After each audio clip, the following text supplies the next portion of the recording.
Hi అండి, welcome to Louis స్ఫూర్తి. నేను మీ వివి పద్మజ. ఈరోజు క్లిప్ తయారు చేస్తున్నానండి. ఇక్కడ నేను 20 స్టాండ్స్ సిల్క్ థ్రెడ్స్ ఒక బాక్స్కి చుట్టుకొని ఇప్పుడు నేను క్లిప్కు చుడుతున్నానండి. ఇలా కింద క్లిప్కు కింద వైపున అన్నమాట. ఇది మామూలుగా స్లైడ్స్ ఉంటాయి, అదే మనకు సైడ్ పిన్నులు ఉంటాయి కదండి, అలాంటి టైప్ క్లిప్పు. ఇది ఇలా అతికించేసుకొని దీన్ని ఇలా చుడుతున్నాను అన్నమాట. దీని నుంచి ఇలా జరుపుకుంటూ ఈ కమ్మీలాగా ఉంటుంది, ఇది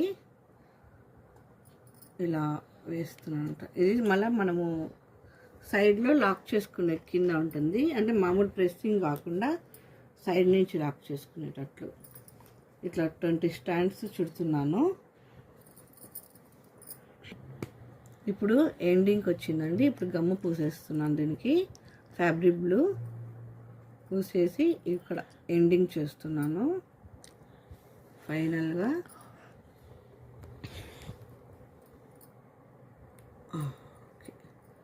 ఇప్పుడు లాక్ అయిపోయిందండి. ఫుల్గా మొత్తం అయిపోయింది.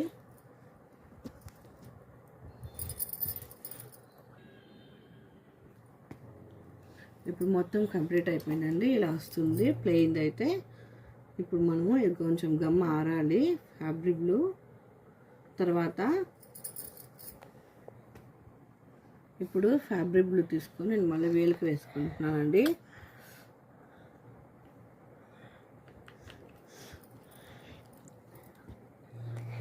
ఇది ఇప్పుడు ఇక్కడ ఈ పైన మనం ప్లెయిన్ క్లిప్ వేసాం కదా థ్రెడ్తో, దానికి పైన అంతా పూసేస్తున్నాను అనమాట.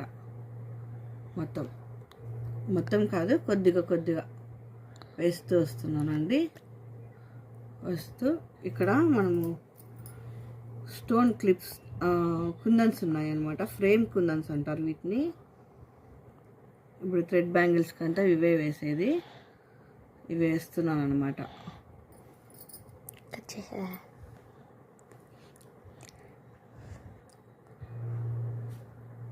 సారీ, ఇట్లా తిప్పుకుంటున్నాను. ఇక్కడ పక్కనే పెడుతున్నాను అనమాట.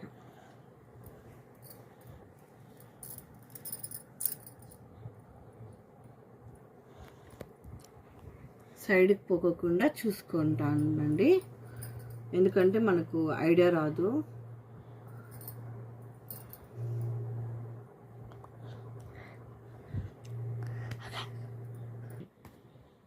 ఇప్పుడు అంటే గమ్ము కొంచెం కొద్దిగా డ్రై అయినాక తీయండి, ఎందుకంటే మనము అతుక్కోకుండా ఎక్కువ మనకు చేతులకు అంటుకోకుండా ఉంటుంది. ఇలా ఇప్పుడు చూడండి, ఇది మొత్తం కంప్లీట్ చేసేసాము. ఇలా వస్తుందండి క్లిప్పు. ఏమంటే కొంచెం తేమగా ఉన్నట్టే అతికించకుండా కొద్దిగా డ్రై అయినాక పెట్టండి, కుందన్స్ అతికించుకోండి, నీట్గా వస్తుంది. ఓకేనా? ఈ వీడియో నచ్చితే లైక్ చేయండి, షేర్ చేయండి. ఓకే అండి, ఈ వీడియో కనుక మీకు నచ్చినట్లయితే లైక్ చేయండి, షేర్ చేయండి. మరిన్ని కొత్త వీడియోస్ కోసం మా ఛానల్ సబ్స్క్రైబ్ చేసుకోండి. Okay, bye.